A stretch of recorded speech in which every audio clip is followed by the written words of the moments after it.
How many matches does it take to light a Bath & Body Works candle? I would honestly give this book...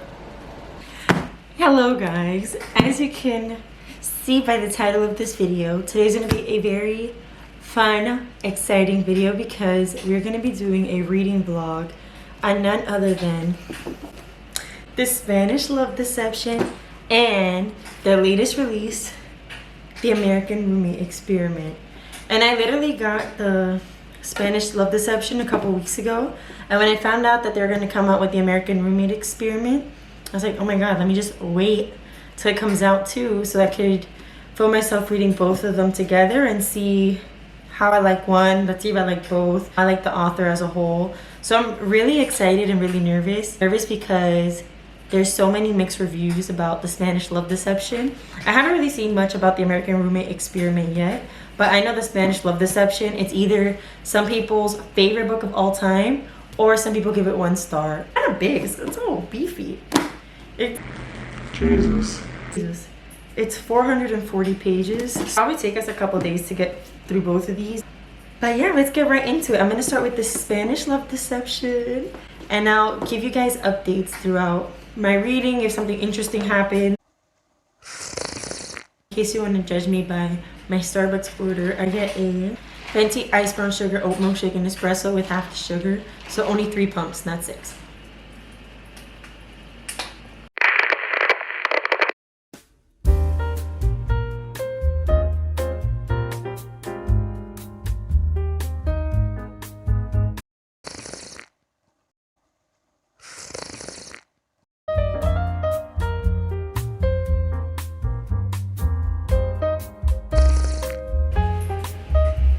I'm loving it. I'm like eating this up. I honestly did not think that I was gonna like it so far. Too soon to like jinx my reading experience, but so far I'm loving it, and I can already see why everyone wants an Aaron Blackford in their life. Like, he's just perfect. He's so secure. He knows what he wants. I still haven't even finished my coffee yet. And it's so funny because I'm reading, and I think part of the reason why I'm liking it so much is because I'm reading it as if I were Lena. I'm sure, like, I feel like I do that with kind of every book. You kind of picture yourself as the main character, or maybe not yourself, but in this instance, like, seeing how she speaks with her mom is very similar to how I would speak with my mom and the things my mom would say and be like, oh yeah, like, you can't wear that. Like, that doesn't, like, you look terrible in that. Like, it's something my mom would 1000% say. So seeing how she's reacting and hearing her kind of, like, think out loud is very similar, I feel like, to how I would think. So far, so good. I'm liking it more than I expected. But we're only 50 pages in, and I can't lie, the first 10-15 pages kind of took me a little while to get through, but once I did, like, I'm eating it up right now, so we'll see.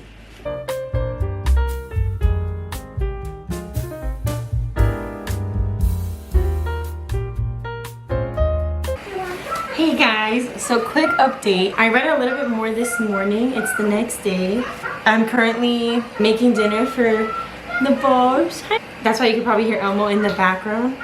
But I just wanted to say that so far, I got up to page, let's see, 100. So I don't even think I read the 100th page. And literally, I am loving it so much. I feel like I relate to Lena so much. The fact that she's from New York, she's Spanish, and the way that she just talks, like their lingo, I guess, like between her and Rosie. Oh my god. And Aaron Blackford. Oh my. He is just everything. Like, I 1,100% understand the hype, and I'm literally 20%. And I'm literally 20% of this book. And you ever read a book and there's like a line or something in the book that just like hits home for you, and you just, I literally gasped out loud yesterday. I wish I would have recorded it. But there was a line in this book where Lena was saying that she just couldn't wait to get into bed with her Pringles, with a can of Pringles and Ben & Jerry's. And oh, that is literally me. I am a Pringles fiend and Ben & Jerry's fiend. Like, that's usually like my go-to snacks anytime we watch shows or movies or anything. So when she said that, I was like, oh, if you don't believe me, look. Pringles and half-baked Ben & Jerry's. Is anybody else really bad at lighting candles? Let's see how many licks it takes me to light this candle. Well, how many matches it takes. How many matches does it take to light a Bath and Body Works candle? The world may never know. 6 matches to light a 3-wick candle. I'm gonna continue reading The Spanish Love Deception.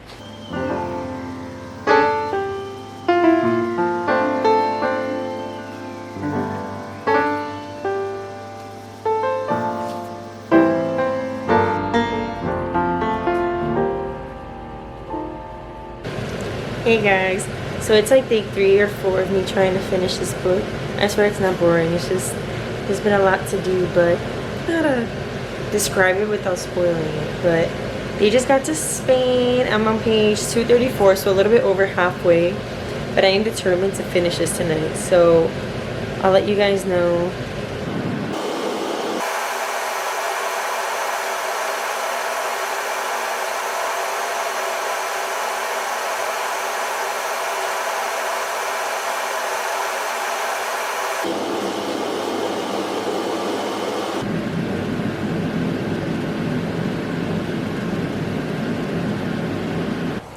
Hey guys, so it's another day, yeah, another day, and I'm still reading this freaking book. Not because I don't like it, it's literally because I've had no time these past couple days to just sit down and read for a bunch of hours. So I have the day off today and I'm determined to finish it. I'm gonna jump right into the American Roommate Experience because I really want to get this video up. So I have about 40 pages left of The Spanish Love Deception. I just finished The Spanish Love Deception. Freaking finally. And as you can probably tell by my ginormous smile, I absolutely love this book. Oh my god. I thought it was adorable. Erin freaking Blackford is so perfect. I love Lena's character too. I feel like she was just so relatable. She was so funny. I know a lot of people think that the book is wordy. And honestly, it is a little wordy. I feel like it could have been a little shorter. But I honestly didn't mind because I felt like it just suited her personality so well. I was truly reading it as if I were in Nina's head. I wanted to hate this book so bad because I heard so many mixed reviews. More bad than good, honestly. But I'm just so happy that I love this book. I think I would rate it a 4 out of 5. And that's mostly because of how it made me feel. I don't really have much to say other than it just made me feel so giddy and happy inside, and it just made me so happy reading this. The only reason I don't give it a 5 is because, like I said, it is a little wordy and I couldn't stand hearing about Erin's blue eyes anymore. Like, she mentioned it so many times. Like the Spanish culture that was in here, the jamón, everything. Like, I love Spain, I love Spanish culture. And I'm gonna dive right into American Roommate Experiment. What's in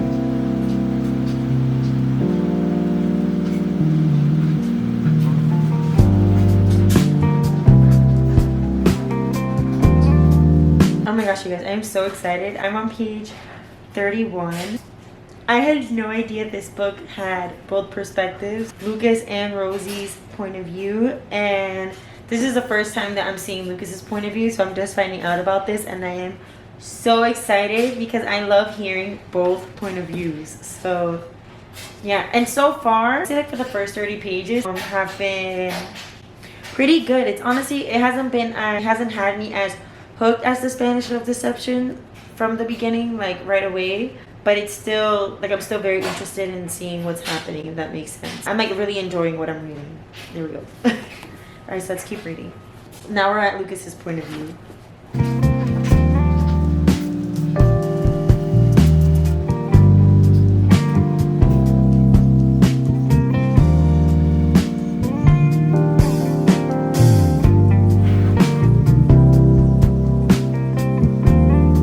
Hey guys, so as you can see, I'm obviously showered and just washed my hair, and I just wanted to just come on here and say that so far I am loving this book. Like, in the beginning I wasn't too sure how much I would like it because it is kind of insta-lovey. That makes sense. Like, Rosie sees Lucas on social media and then he just pops up in her apartment and they each have a thing for each other right away. So it kind of takes some convincing to actually enjoy their love story. but I love it so much. The main reason I love the Spanish Love Deception was because of the feeling it gave me while I was reading it. Like, I was just so giddy and happy reading it. I feel like I'm going through this even faster because it's nowhere near as wordy as the Spanish Love Deception. Like, you didn't get through. Like, I'm already on page 216. We're a little bit over halfway through the book, and oh my gosh, I just love Lucas. They're so different from Aaron and Lena because like both characters are completely opposite. Like, Lena's this empowering woman, like this strong, spicy Latina woman, you know, and Aaron is just like grumpy guy, very shy, kind of like plays hard to get, but not really. But these two, like, they're just, I don't know, they're just so sweet and so kind to each other. And the things that Lucas has done for her so far, okay, this is a spoiler, so if you don't want to listen to this part of the video, click out. One of my favorite scenes so far was when he took her to the pizzeria and they were going to cook together and he made it like a candlelit dinner. Like, that is just so sweet. I didn't see where it was going, but the storyline picks up so fast because it is kind of like, yeah, and I love seeing glimpses of Aaron and Nina's life in this, like, because I love the Spanish Love Deception so much. It's just so nice to see like little glimpses of their lives. So far, the pros are that it's much less wordy than the Spanish Love Deception. Like, it's much easier to read. There's not as much rambling going on as there was in the Spanish Love Deception, and both these characters are just so sweet. In the beginning, I wasn't convinced of their love story, obviously, because it was super insta-lovey, but once you get to know the characters more, especially Lucas, it makes so much sense why he's just like falls for Lena right away, and he's just genuinely that type of person, like very sweet, very kind. He's not afraid to show his intentions with her. And another thing, this might be random, or I don't know, because I honestly haven't seen anybody really speak about this book yet, but I feel like Lucas's point of view, like, they sound a little feminine, and I mean, there's nothing wrong with a feminine man. I love me a feminine man, but if it didn't say Lucas and Rosie, I wouldn't be able to tell the difference between who was speaking, if that makes sense. Both their characters are very similar to each other. Are very similar to each other in the way that they talk, at least. They act very different. Like, Lucas is much more confident, flirtatious, and Lena's much, not Lena, oh my god, and Rosie's much more awkward and to herself and like stumbling on her words like I am right now. But the dialogue between them is very similar. Let's get back to reading. Hey guys, so as you can see, it's another day. Yeah, it's a bittersweet day because today we are going to finish the American Roommate Experiment today. And it's bittersweet because I literally am loving this book so much. I'm about like 60 pages from the end, so I'm definitely going to record my live reactions. I'm home alone today and the baby's in daycare. I don't want to say yet if I like it more than the Spanish Love Deception, but I definitely adore Lucas and Rosie's relationship because they're just both so sweet, so loving. Lucas is so nice. He's so attentive to everything that Rosie needs, but he's also like not a pushover, if that makes sense. Like, he's super nice and sweet, but he's also flirty and fun. Like, he's not a pushover, which I love because I hate when the guy's like so nice that he literally just does whatever the girl says and he's kind of like a dweeb. No, this guy is just, oh, chef kisses. And honestly, I might like him more than Aaron Blackford. They're literally both right here, but the only reason why I might like him a little more than Aaron Blackford is because there were some scenes in the Spanish Love Deception where Aaron Blackford would say things that would kind of make me cringe a little bit, even though I absolutely adore him. And Elena Armas has like this magical power to create these amazing freaking men that girls just swoon over. And so far it's just like a really good feel-good romance. Like, it's super fun, super flirty. Let me see. It's definitely a slow burn, but in a good way. I'm just like waiting for the moment to happen. You're like, oh my god, please just get together already. And then they're so close and then they don't. And like, you just feel the pit of your stomach. You're like, oh my god, when is it gonna happen? I'm on 3:10 right now, and let's just finish this up. I think I might just read right here on the kitchen island, honestly. Actually, I'm gonna put you guys closer. Okay, this is another thing. Lucas, like, his smutty scenes are so freaking good. Lena's literally such a good friend. I love her and Rosie's relationship because they just understand each other. Like, she knows Rosie obviously feels bad for not telling her what's going on, and Rosie thinks that Lena doesn't know, but Lena knows that she's just telling her like, it's okay, just tell me when you're ready. I love that because there's many friends that I feel like would get upset if they didn't know right away, or if they felt like you're hiding something from them. But Lena is like very understanding, and I just love their friendship. Another thing I love, there's just so many, but they have text messages in this book, and I freaking love it. It makes the reading go by so fast. And Lucas! Oh my god, he's such a tease.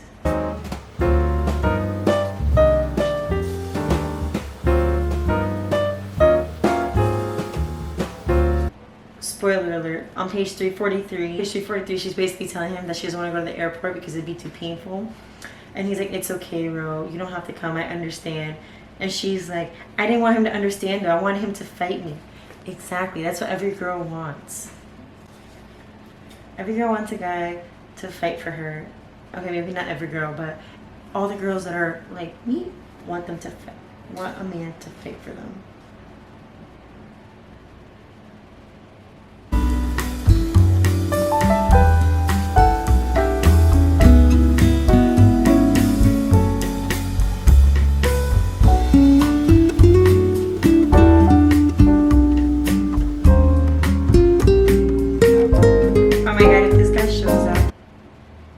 Oh my gosh, oh my gosh, oh my god. He's definitely gonna come.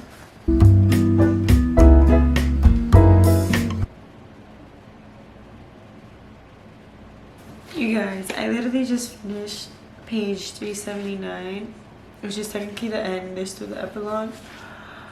Oh my god, but they're just so perfect together. I feel like such a weenie for crying, but I love seeing both perspectives, because you see like where he shows Lena and how you see where he shows Rosie and how Rosie sees him, but also sees actual thoughts, and he's like so anxious and he has so much self-doubt, but Rosie like sees him as the world, sees him as a super confident guy, super sweet, and like he just thinks so little of himself. And it's just, oh, I love seeing both perspectives. And like he really just, I don't know, I really appreciate that he knew he wasn't where he wanted to be in life, to be the man for her, even though for her was enough. Because there's a lot of men nowadays that they know they don't have anything to bring to the table, but they still want to eat the full course meal, you know? So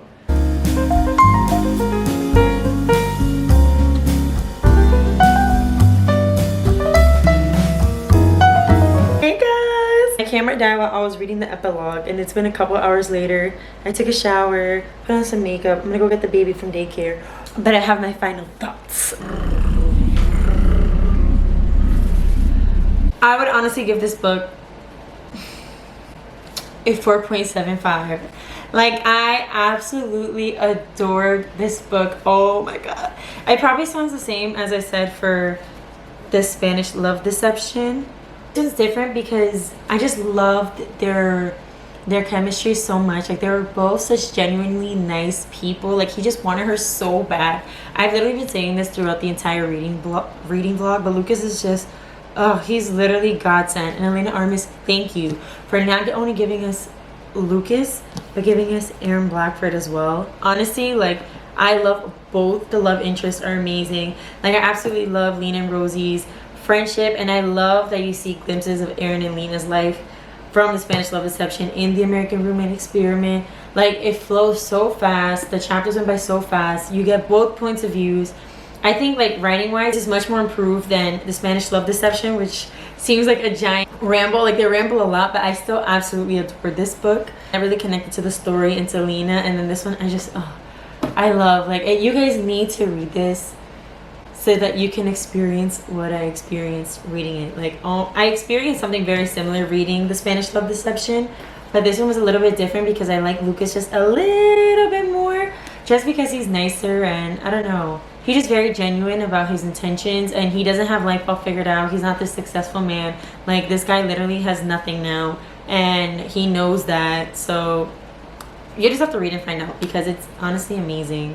Although it is a step up, I don't know how to explain this. Although there is better writing in this book than the Spanish Love Deception, it's not like a perfect novel by any means. Like, there are some some typos I found in here. Honestly, I don't even care. The only reason I didn't give it a 5 out of 5 is because I feel like the beginning there was a little insta-lovey, and I wish we would have kind of seen their relationship develop more in the beginning. But I feel like they proved themselves throughout the book anyways. I don't know, I just I'm so happy. I love this book, and the Spanish Love Deception as well. And I was really scared to read the Spanish Love Deception because of all the mixed hype and all the mixed reviews, but I'm so happy I read both of these. Oh my gosh. So thank you so much for watching, and I'll see you in the next video. Bye.